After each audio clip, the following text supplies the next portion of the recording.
gimana sih Siap. ibu-ibu ini memutuskan ini harus melahirkan secara normal Mm-mm. atau sesar, Dok? Ya, ini pertanyaan yang sering di ranah praktis ya.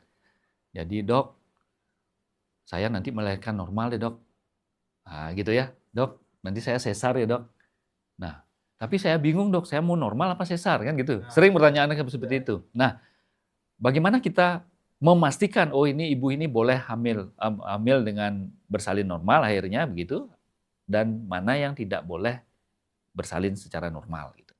Ada namanya di ranah medis ya, itu kita pastikan dulu indikasi medisnya. Yang sudah pasti tidak boleh melahirkan secara normal ya, ibu hamil nih ya. Itu yang pertama, jalan lahirnya tertutup oleh ari-ari. Nah, itu ya. Jadi plasenta namanya atau ari-ari menutupi jalan lahir itu sudah pasti nggak bisa. Menutupinya tipenya total ya.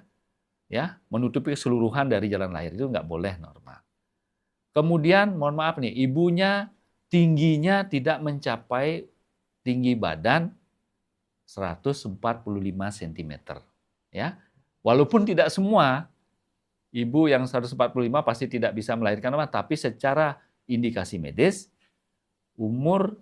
tinggi badan ibu yang kurang dari 145 cm, nah itu diindikasikan untuk melakukan tindakan seksual sesarian namanya. Nah, itu dari sisi ibunya contoh ya. Kalau dari sisi janin apa ini? Misalnya ketika sudah cukup bulan ya, ternyata kita menemukan dari hasil pemeriksaan denyut jantung janinnya kok lambat ya. Nah, ini sudah bahaya. Jangankan lambat, cepat saja itu sudah bahaya. Dalam pengertian apa? Yang dimaksud cepat dan lambat. Nah, kita harus tahu yang normalnya dulu. Yang normal itu denyut jantung janin, ada literatur mengatakan denyutnya 110 sampai 160 kali per menit. Ada juga yang menyatakan 120 sampai 160 kali per menit. Nah, kalau lebih dari 160 itu namanya cepat. Kalau kurang dari 110 itu namanya lambat. Nah, itulah yang dikenali ketika kita melakukan pemeriksaan fisik, ya, terutama pada proses akan bersalin. Nah, itu hati-hati. Nah, ini boleh nggak saya melakukan proses bersalin normal? Kalau denyut jantungnya gawat gitu namanya ya, secara bahasa medis itu sudah gawat, itu langsung kita menyiapkan tindakan operasi sesar. Nah, kemudian pecah ketuban yang sudah berlangsung lama. Nah, atau persalinan yang sudah berlangsung lama, itu waspada. Atau kehamilan yang proses bersalinnya sudah dilakukan berhari-hari, itu hati-hati juga. Jadi memang ada pakem-pakem indikasi medis yang kita mesti pastikan dulu. Apakah ibu hamil ini boleh bersalin normal? Apakah harus dilakukan tindakan sesar?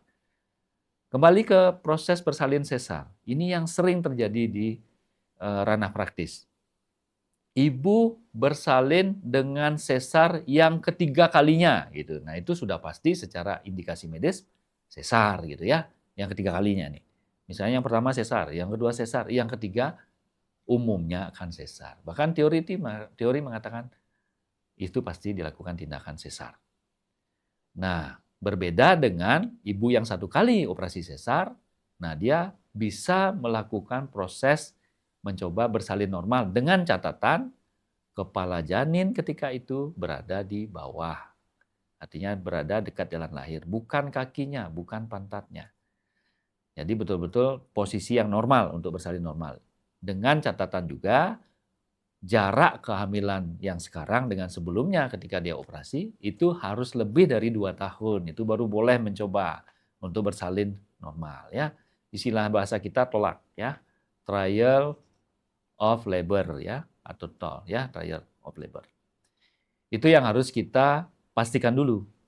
Nah, kemudian faktor lain gitu ya. Selain tadi faktor ibu ya. Kemudian ada faktor janin. Nah, itu ada faktor hari-hari yang sudah saya sebutkan di awal, menutupi jalan lahir. Jadi ketiga faktor inilah yang harus kita cari tahu ketika kita ingin memastikan, oh ibu ini boleh normal, oh ibu ini harus sesar gitu ya. Jadi ibaratnya kalau kita mengistilahkan, kalau memang harus sesar, buat apa normal? Ya, itu atas indikasi. Atau sebaliknya, kalau harus normal, Kenapa mesti sesar gitu. Jadi bukan kita a priori terhadap satu pilihan metode persalinan, tidak. Itu atas berdasarkan indikasi medis namanya. Jadi itu dihitung-hitung dulu. Apakah ada faktor ibu, faktor janin, faktor hari-hari. Yang menentukannya kondisi ya, Dok. Betul. Jadi kondisi kehamilan itu sendiri gitu ya, termasuk ibunya, termasuk janinnya, termasuk hari-harinya gitu ya. Terima kasih, Itu. Dok.